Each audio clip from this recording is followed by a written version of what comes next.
Hello, in this lesson we are going to cover what Ethereum mining is.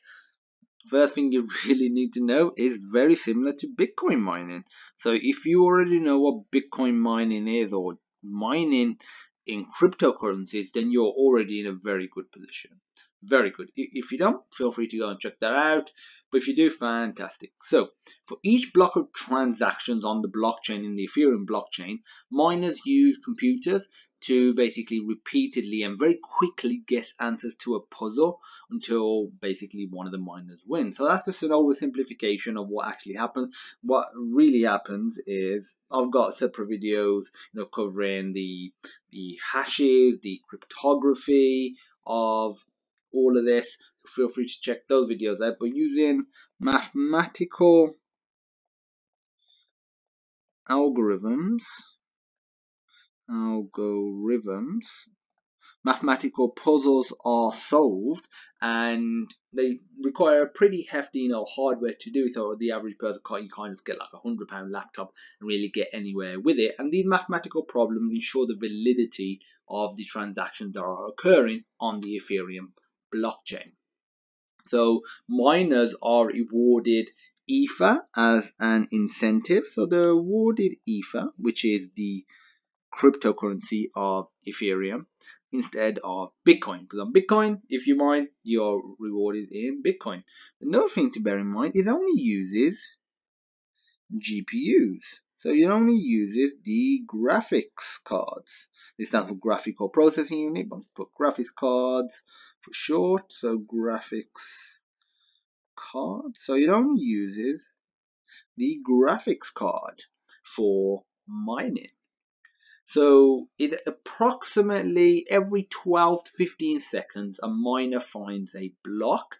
If miners start to solve the puzzles more quickly or slowly than this, the algorithm automatically basically readjusts the difficulty of the mathematical problem so that miners can spring back to roughly 12-second solution time. So this just ensures everything is ticking by. You've got a decent amount of validity, but it's not too fast as well. The specific proof of work algorithm that Ethereum uses is called ET hash. And let me write that down for you. ET hash. So this is the, let me do capital H. So this is the specific algorithm that Ethereum uses for the proof of work algorithm to prove that a particular miner has actually done the work of verifying these transactions. They're designed to require more memory to make it harder to mine using expensive ASICs. The ASICs are basically specialized mining chips that are now the only profitable way of mining Bitcoin. Before, you could just mine Bitcoin with CPUs. Then people discovered that GPUs were geared better for it, and then eventually specific hardware was created called ASICs. And you spell that ASIC, so ASIC.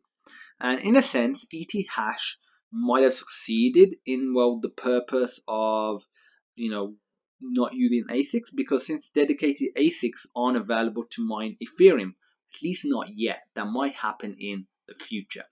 So that's basically an overview of what Ethereum mining is.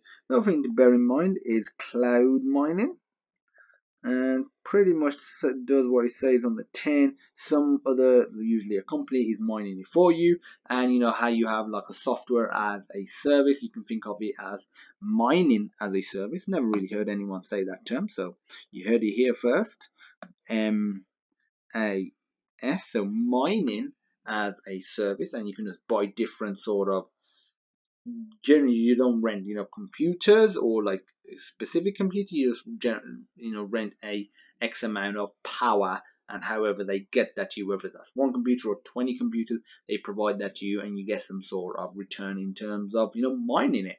And cloud mining isn't just unique to Ethereum.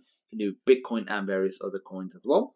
There's also another thing called mining pools, and these are collections, not necessarily in the real world. They could be in the real world, I mean physically together, but they could just be all over the world. Mining pools are a collection of miners, and they put their processing powers together, which allows them to it provides basically a means of ensuring they're more likely to solve blocks, so they're more likely to solve blocks compared to doing it on their own, and then they get a split of the profits, the actual reward of the ETH, the ether, and that's depending on how much processing power you are putting in, and how much effort you've put in terms of computing power.